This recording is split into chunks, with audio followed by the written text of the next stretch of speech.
aywa ñu dalal invité bi muy Théodore Chérif Monteil bokk nag ci coalition Aar Sénégal ñu ngi lay nuyu Théodore. maa ngi lay fay. aywa Chérif mun nañu tàmbali waxtaan bi. Théodore démb résultat provisoire yi commission nationale de recensement des votes génn na ko jëm ci élection législative yi yéen waa Aar Sénégal bokkoon ngeen ci en fin de compte on se rend compte excusez de la répétition que benn siège ngeen mujj am est-ce que am ngeen ci mbetteel. waaw jërëjëf Chérif damay d'abord remercier sénégalais yi yëpp ñi participer ci élection yi à chaque fois que élection di jubul di ñuy dëgmal élection nit ñi dañuy yaakaar ne dëkk bi dina toj wala dina tàkk wala nit ñi dinañ xiiroo ngaayoo dinañ xeex mais en fin de compte nit ñi dem nañ voter ñibbiwaat seen kër ci jàmm donc di ci delloo njukkal sénégalais yëpp di leen ci gërëm di leen encourager ci maturité politique bi ñu wone benn siège la Aar Sénégal am dañ koy sant yàlla parce que am na ñu jongante te amuñu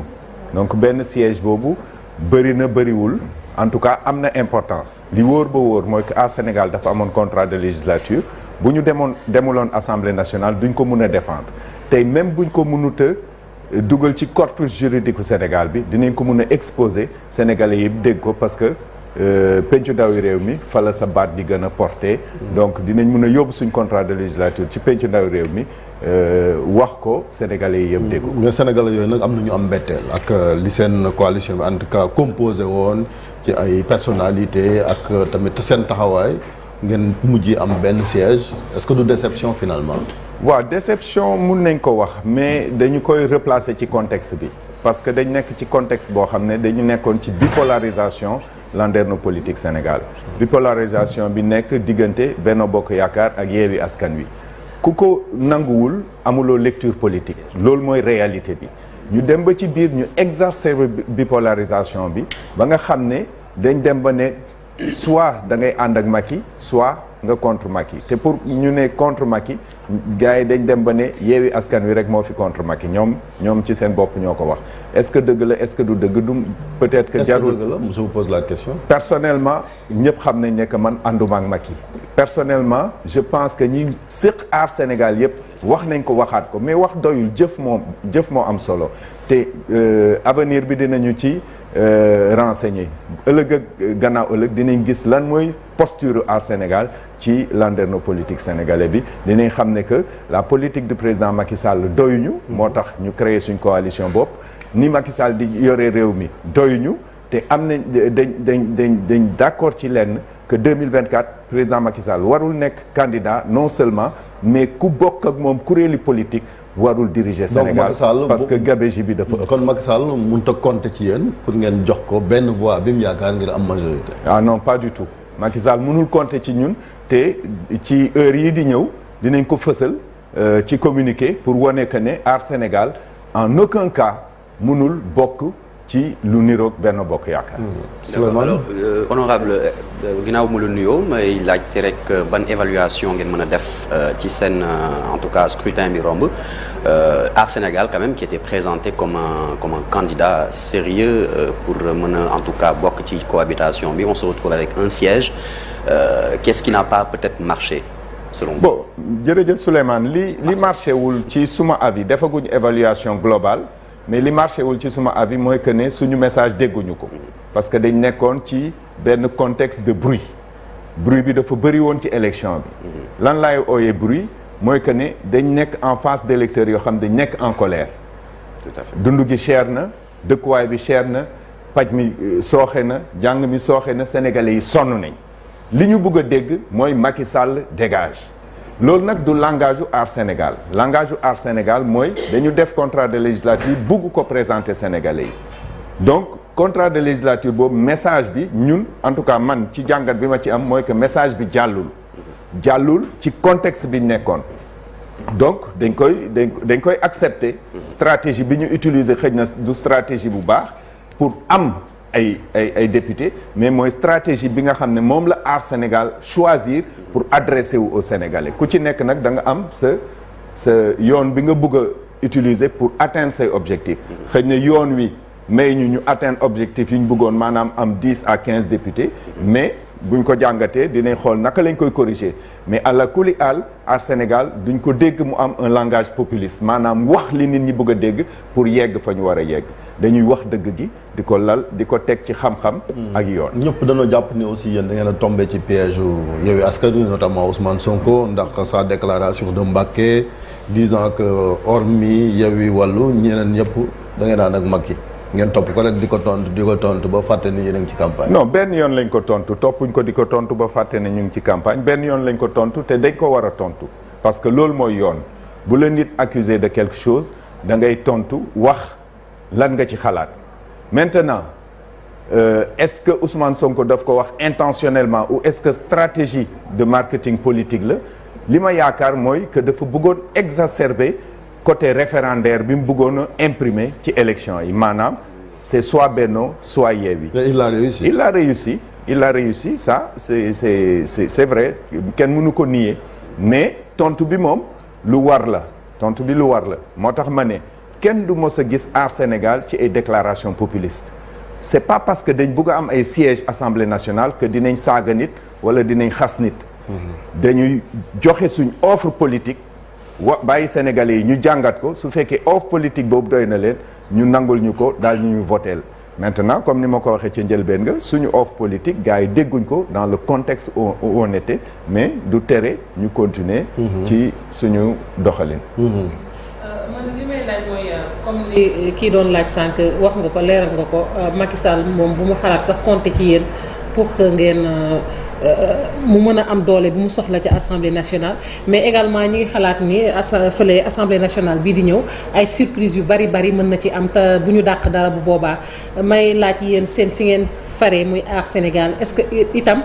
mbébétu leen xëy na ëllëg tamit ngeen lëkkaloo ak kujje politique gi fi nekk moo xam Wallu moo xam Yewwi Askan Wi ak ñeneen yéen aussi pour une opposition beaucoup plus forte à l'Assemblée nationale ngir tey mën a galgal Benno en fait coalition bi ñu jàpp ni xëy na bu ñu deful ndànk tamit majorité du am waaye xëy na li ñu bëgg lu bari dina am assemblée.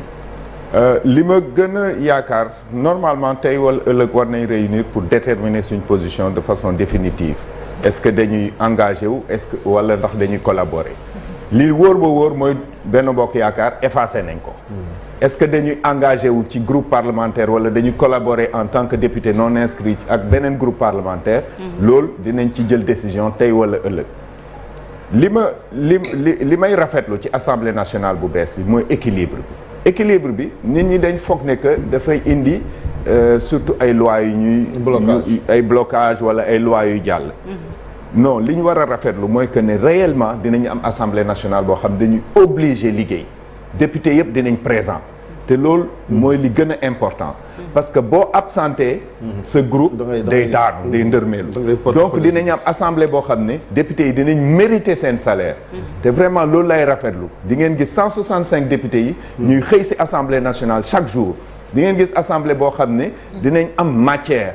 dinañ commencer di réfléchir ci loi yi parce que nit ñi dinañ def ay amendement te bu ñu defee amendement pour nga teggi ko il faut nga xam lan moo nekk ci biir loi bi vraiment di ko rafetlu di wax député yi ñu élire nii ci assemblée bi challenge lañ am. challenge lañ am. Monsieur Monté. Oui. Je dis monsieur Monté parce que il a été mon professeur au CESAC. Excellent professeur. Alors ma question mooy lan mooy intérêt Aar Sénégal. Est-ce que c'est de s'aligner ci benn pôle en excluant Benno Bokk Yaakaar mu tënk la par rapport ak respect solidarité pôle boobu wala nekk électron libre mën a basculer dans un sens ou dans un autre au cas par cas en fonction des intérêts du Sénégal est-ce que teel a aligné wu définitivement ci benn kii c'est pas parler trop vite ça c'est donc la deuxième chose lan mooy seen objectif à l'Assemblée nationale par rapport ak constitution bureau bi ak les positions qu'il peut y avoir là-bas pour ngeen mën a peser de tout votre poids parce que peser de tout son poids c'est pas seulement voter bokk la tamit ci bureau bi bokk ci am ay postes yu importants yoo xam ne mën ngeen ci déterminer wu. Bon, je pense que c'est soit l'étudiant qui fait un clin d'œil au professeur en apportant les éléments de réponse dans sa question. Première partie question bi je pense que répondre nga ci déjà parce que est-ce que Aar Sénégal day dem ñu lié ko ci benn pôle ba nga xam ne dafay nekk day nekk koo xam ne dañ koy wax defal mu def. parce que en personne structurée et organisée boo duggee ci organisation da ngay respecter décision organisation bi. Ça je pense qu'on ne le fera jamais parce que liberté moo tax ñu créer Aar Sénégal. C'est parce que dañ foog ne que ñun am nañ une offre politique différente aussi bien de Benno Bokk Yaakaar que de Yewwi ñu créer Aar Sénégal donc en aucun cas l'offre politique de Aar Sénégal duñ ko noyer ci beneen offre. Donc et quand on construisait notre coalition la première chose qu'on s'est dit li tax ñu mun a entre Abdourahmane Diouf, Thierno Alassane Sall, Théodore Chérif Monteil, Marème Soda Ndiaye, Cheikh Omar Sy, Thierno Bocoum, juge Ibrahima Dème ñu mun a am une coalition solide sans mu am ay querelle kenn dégguñu ci xuloo ak xëccoo poste c'est parce que dañ nañ que ñun important wu Sénégal moo important donc fu intérêt Sénégal nekk foofu le député Aar Sénégal di nekk. léegi deuxième question bi. Deuxième question bi je me souviens plus vous pouvez me rappeler juste un élément alors de la deuxième. donc c'était par rapport ak poste yi. waaw par rapport ak poste yi moom ñun notre seul intérêt comme je disais tantôt c'est l'intérêt du Sénégal est-ce que dinañu négocier ay postes pour pouvoir jël ay décisions dans tous les cas une négociation c'est un rendez-vous du donner et du recevoir boo négocier dina am loo lâcher dina am loo jël est-ce que li ñuy lâcher ça va peser aussi lourd que li ñuy jël comme disait Thierno dans l'aventure ambiguë ça il faudra le voir au moment de négocier on saura est-ce que jàng français moo gën jàng alxuraan ñu jël décision. est négociation yooyu da ngeen ci exclure Benno Bokk Yaakaar d'office. Absolument d'office. Benno Bokk Yaakaar mënuñoo wax ak moom parce que le point sur lequel on est d'accord c'est que Macky Sall waru fi nekk en 2024 te ku nekk ci kuréelu politique am waru ko wutu parce que 24 ans de gabegie lañ gis dans la direction libérale du Sénégal yàq sàcc corruption c'est ça qu'on a constaté te ñun mënuñu ànd ak ñun. donc c'est une des raisons. ñeneen ñi yaa Yewwi ak Wallu ñoom ñoo fi nekk à part. dégguloo li ma la wax. non nee nga da ngeen di xaar def ci communiqué mais personnellement dégguloo li ma la wax de. waaw dégguloo li ma la wax de. Macky Sall ak ku bool ci kuréelu politique am 24 ans de gabegie la. kon pour man Wallu ak Macky Sall c'est la même école politique c'est la même famille. Yewwi c'est de vrais opposants on peut discuter avec eux. alors ci loolu monsieur Monteil ñi ngi ci jeu des alliances parce que ñu bëri dañuy yaakaar ne la famille libérale mën nañu jouer ci majorité bi nga xam ne moom la Benno bëgg ci assemblée bi muy majorité absolue ndax yaakaar nga ni mun na am ay défection ba dooleel ñi nga xam ne ñoo di waa Benno Sénégal. Absolument. Ensuite beneen bi contentieux électoral bi est-ce que yaakaar nga ni mun na am ay coppite ci li nga xam ne moom moo am nii. bon ma tontu ci deuxième question bi ñëw ci première bi contentieux électoral bi généralement du am l'histoire nous a montré que du am impact. l'histoire et puis xam nga boo xamee processus électoral du Sénégal di nga xam ne li nit ñi di wax coow la rek mais sàcc amul. li may ñaax les acteurs politiques pour que ñu bañati am des problèmes comme ça c'est que nañu participer réellement au processus du début à la fin. parce que processus bi tàmbaliwul ci vote mu ngi tàmbali ci révision des listes électorales te révision des listes électorales dañu wax ne que les membres des partis politiques dañ ci war a participer bu fekkee ne da nga toog bi ñuy réviser liste électorale bu ñu jëlee nit Mauritanie indi ko Sénégal pour mu voter di nga ko xam donc doo xaar bañ voter ba pare nga ne nit kii nekk ci fichier bi am carte d'identité Sénégal mauritanien la c'est faux ki nekk ci fichier bi am carte d'identité Sénégal sénégalais la te dafa war a voter yow yaa seetaan bañ def ko sénégalais jox ko carte électeur donc dañuy surveiller processus bi de bout en bout mais nag jàngat la xëy na man loolu sax bind naa ko démb nee naa li ñu war a jàng mooy que ni processus bi dañ ko war a surveiller de bout en bout maintenant concernant le jeu des alliances la recomposition des groupes au niveau de l'Assemblée nationale président Macky Sall en janvier 2022 Sénégalais yi dañ wax ak moom déggu leen ay naataangoom def ay mathématiques ne ko lii la mooy local mu gëm waaw mooy local yi mu gëm mathématique waxoon naa ko ca jamono politique du mathématique li Sénégalais yi wax lu leer la ñaareel bi sénégalais yi mer fipp bugg a wane seen mer mu tëj leader politique yi ba pare ne ku fi génn manifester ma jàpp la tëj la ci kaso bi donc mu poser sénégalais yi une grande question mooy est-ce que pare ngeen pour jàkkaarloog man sénégalais yi dañ ko tontuwaat tey ne ko pare nañ pour jàkkaarloog yow mais ba léegi déggu leen parce que bu leen déggoon duñ fi nekk di crier victoire li mu waroon calculer mooy fan la 43 sièges yi jaar diggante 2017 ak tey boo pertee 43 sièges parce que 2017 ils étaient 125 tey ñu nekk 82 fan la 43 sièges yi jaar loolu mooy défaite bi défaite bi du jiitoo benn député défaite bi du jiitoo ñaari député défaite bi mooy nga amoon 125 sénégalais yi delloo la ba 82 ba ngay nekk en ballottage maintenant comme dégluwul sénégalais yi il va essayer de corrompre des députés à l'Assemblée nationale pour indi lay ci kaayam mais loolu moo important li important mooy li ko sénégalais yi di wax te dinañ ko yuuxu nag te loolu mën na sotti wax nañ ko corruption boobu non loolu mën na sotti loolu mën na sotti loolu moom mën na sotti c'est très facile foo ko teg parce que tous les jours on a vu quelqu'un recevoir une mallette de 100 millions et changer de camp politique au Sénégal pas que maanaam ni ngeen yéen waa Aar Sénégal ni ngeen jàppee ni jum ngeen ba du ngeen lënkaloog Macky Sall maintenant Aar Sénégal benn député la am histoire politique am wane nañ que bi ñu ko nommé ARTP jox ko salaire u 15 millions daf ne moom ruus na fayee ko 15 millions mais njort mu wàññi ko mais rafet lu njort kooku xam nga ne du jël malletu xaalis mais rafet loolu si nan ko am ci ñeneen ñi rek ma ne foofu 82 lañ 82 yi xamuñ leen histoire politique Sénégal li mu wone mooy que les politiciens sont sensibles à l'argent loolu kenn mënu ko fi dindi d'accord les politiciens sont sensibles à l'argent keroog kan moo taxaw en tant que mandataire de la coalition Benno Bokk Yaakaar di wax conférence de presse du Amadou Sall ki tamoon Macky Sall dëmm donc histoire politique du Sénégal moo wone que ni nit ñi dañu sensible ci xaalis te dina ko essayer maintenant loolu moo koy réeral parce que au lieu muy ut voix dafa waroon ut yoon man juste une question ci positionnement Aar Sénégal ci alliance yi à l'Assemblée nationale je peux comprendre exclusion majorité comment on dit les députés de Benno Bokk Yaakaar par contre boo nee da ngeen exclure aussi wàllu à ce moment-là xëy na poids bi ngeen mënoon am wala rôle bi ngeen mënoon jouer de faiseur de roi est-ce que du wàññeeku bu nekkee ni la seule option c'est de s'allier avec Yewwi Askan Wi en sachant que Yewwi Askan Wi est dans une logique d'intercoalition avec Wallu moom lay wax c'est-à-dire aujourd'hui xawma lan mooy seen stratégie mais Assemblée nationale ay groupe parlementaire ñoo koy diriger gënuma leen am xam-xam mais am naa expérience Assemblée nationale même bu dee 5 ans la bu ñu demee ak benn groupe parlementaire du fonctionner mun na fonctionner sax mais liñ mënoon am duñ ko am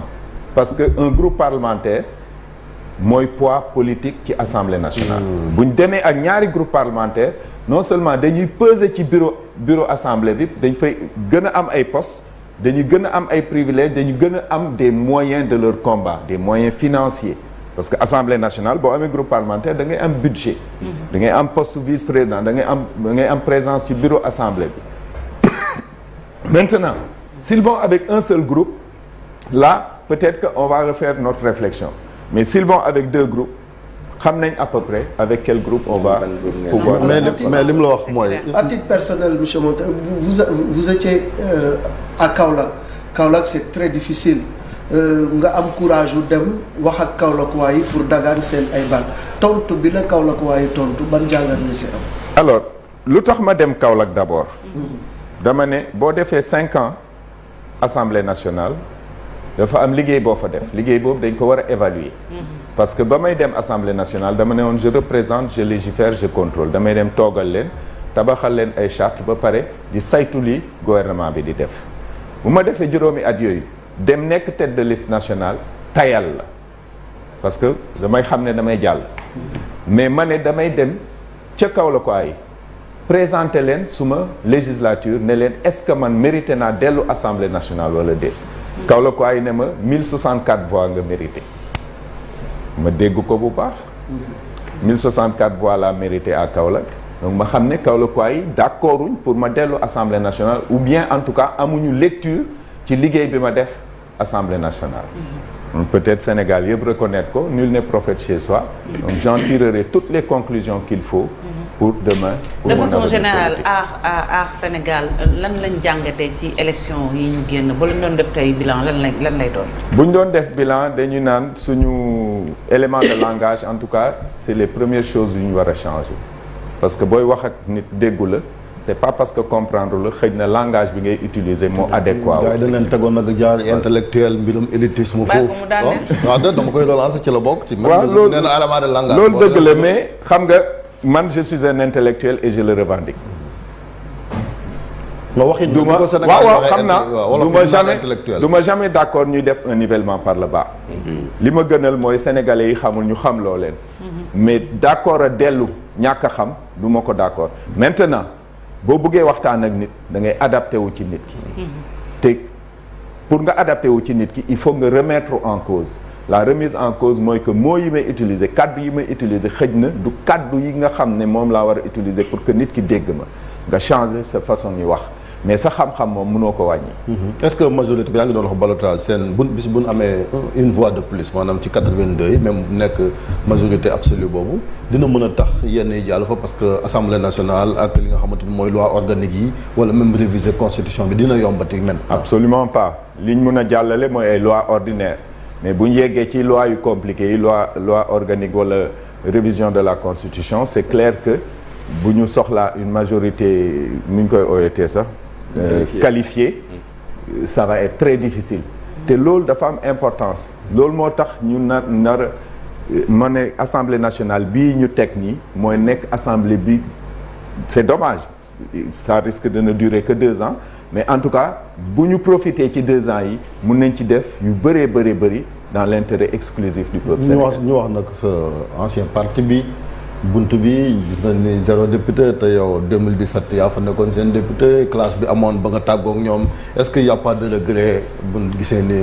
union citoyenne bunt bi fii moom mujjee. bon c'est clair qu'il y a du regret parce que boo gisee